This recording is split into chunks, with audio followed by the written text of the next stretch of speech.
Assalamualaikum warahmatullahi wabarakatuh. Pengadilan Negeri Jakarta Selatan ini sebentar lagi akan menyidangkan para tersangka terduga pembunuhan berencana ataupun penghalangan penyidikan atau obstruction of justice Brigadir Nopriansah Yosua Huta Barat atau Brigadir J. Ini statusnya mereka ini kemarin di kepolisian dan di kejaksaan ini statusnya masih sebagai tersangka.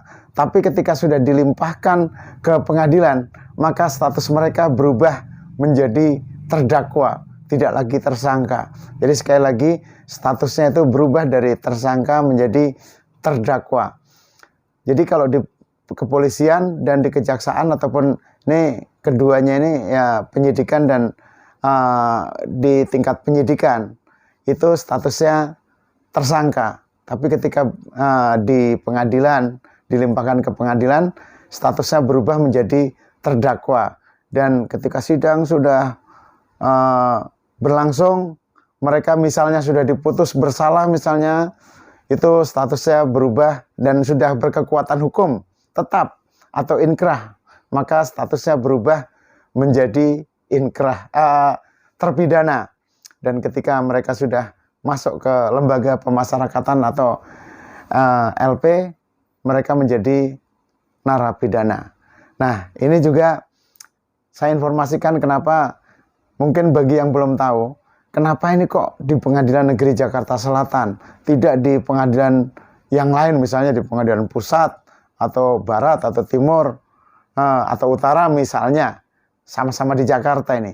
Ini karena lokus delikti atau tempat kejadian perkaranya ini ada di Duren 3. Nah, Duren 3 ini masuk ke wilayah Jakarta Selatan. Karenanya para terdakwa ini diadili di Pengadilan Negeri Jakarta Selatan. Dan seperti kita ketahui juga bahwa Pengadilan Negeri Jakarta Selatan hari ini sudah menerima pelimpahan berkas perkara para tersangka yang kini sudah berubah menjadi terdakwa dugaan pembunuhan berencana dan obstruction of justice terhadap Brigadir Yosua Huta Barat. Dan Pengadilan Negeri Jakarta Selatan sejak beberapa waktu lalu sudah mempersiapkan diri untuk menerima berkas perkara ini dan mempersiapkan untuk proses persidangan. Dan hari ini juga kita ketahui dalam pemberitaan bahwa Pengadilan Negeri Jakarta Selatan sudah berkoordinasi dengan Kejaksaan Negeri Jakarta Selatan dan Polres Jakarta Selatan. Baik Kajari maupun Kapolres hadir ke Pengadilan Negeri Jakarta Selatan untuk berkoordinasi proses jalannya persidangan nanti supaya aman dan lancar. Kita doakan ya semoga persidangannya aman dan lancar.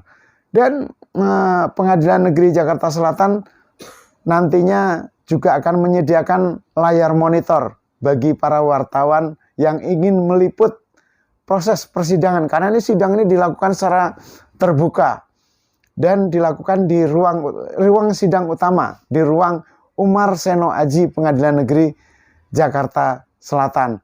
Meskipun itu ruang utama dan ruang yang paling besar di Pengadilan Negeri Jakarta Selatan, tapi ya kita yakin bahwa tidak akan muat menampung para wartawan yang meliput jalannya persidangan ini.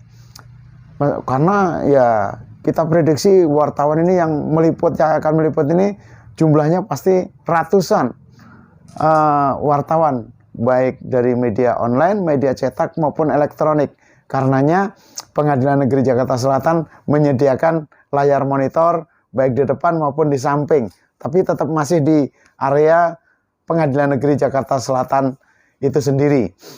Dan Pengadilan Negeri Jakarta Selatan juga sudah membentuk majelis hakim untuk mengadili para terdakwa. Jadi sore ini atau malam ini juga sudah tersiar kabar di berbagai media majelis hakim yang akan mengadili para terdakwa. Nah, ini saya bacakan aja salah satunya ini dari di CNN Indonesia. dengan judul PN Jaksel umumkan majelis hakim yang adili perkara Verdi Sambo dan kawan-kawan. Pengadilan Negeri Jakarta Selatan mengumumkan nama-nama majelis hakim yang akan memimpin persidangan kasus pembunuhan berencana dan perintangan penyidikan atau obstruction of justice Brigadir Nopriansyah Yosua Huta Barat atau Brigadir J. Humas PN Jakarta Selatan Juyamto mengungkapkan Wakil Ketua PN Jakarta Selatan Wahyu Iman Santoso ditunjuk sebagai Hakim Ketua untuk perkara pembunuhan berencana. Kemudian anggota majelis hakim terdiri dari Morgan Simanjuntak dan Alimin Ribut Sujono. Susunan majelis hakim, Ketua Majelis Wahyu Iman Santoso, anggota Morgan Simanjuntak dan Alimin Ribut Sujono, kata Juyamto kepada wartawan Senin hari ini. Sementara itu, untuk perkara perintangan penyidikan ada 2 majelis hakim untuk terdakwa Arif Rahman Arifin, Agus Nurpatria, dan Hendra Kurniawan akan diadili oleh Hakim Ketua Ahmad Suhel dengan anggota Juyamto dan Hendra Yuristiawan. Kemudian untuk terdakwa Cuk Putranto, Irfan Widianto, dan Baikuni Wibowo akan diadili oleh Hakim Ketua Afrizal Hadi dengan anggota Ari Muladi dan M. Ramdes. Adapun PN Jakarta Selatan resmi menerima 2 berkas perkara Verdi Sambo dan kawan-kawan pada hari ini. Total ada 11 berkas perkara untuk 11 tersangka. Dalam kasus pembunuhan berencana ada 5 tersangka, yaitu Verdi Sambo dan istrinya Putri Chandrawati, lalu 2 ajudan Sambo yaitu Richard Eliezer dan Ricky Rizal, serta asisten rumah tangga Kuat Ma'ruf. Kelima tersangka itu diduga melanggar pasal 340 KUHP, subsidiar pasal 338 KUHP, Yunto pasal 55 ayat 1 ke 1 KUHP, Yunto pasal 56 ke 1 KUHP. Sementara dalam kasus perintangan penyidikan ada 7 tersangka. Mereka yakni Verdi Sambo, Baikuni Wibowo, Cuk Putranto, Arif Rahman Arifin, Hendra Kurniawan, Agus Nurpatria, dan Irfan Widianto. Para tersangka itu diduga melanggar pasal 49, Yunto pasal 33 dan atau pasal 48 ayat 1, Yunto pasal 32 ayat 1, nomor 19 tahun 2016 UU ITE. Selain itu mereka juga dijerat pasal 55 ayat 1 dan atau pasal 221 ayat 1 kedua dan atau pasal 233 KUHP. Jadi itu berita terhangat hari ini, hari Senin tanggal 10 Oktober 2022 dari berkas perkara Verdi Sambo yang sudah dan kawan-kawan yang sudah dilimpahkan dari Kejaksaan ke Pengadilan Negeri Jakarta Selatan. Jadi emang ini masih menarik perhatian masyarakat secara luas, baik di Indonesia maupun di luar negeri. Ini mendapat perhatian masyarakat berhari-hari atau bahkan berminggu-minggu, bahkan berbulan-bulan. Beberapa bulan lalu sampai hari ini masih menyedot perhatian masyarakat. Apalagi sebentar lagi proses persidangan di Pengadilan Negeri Jakarta Selatan ini akan seru.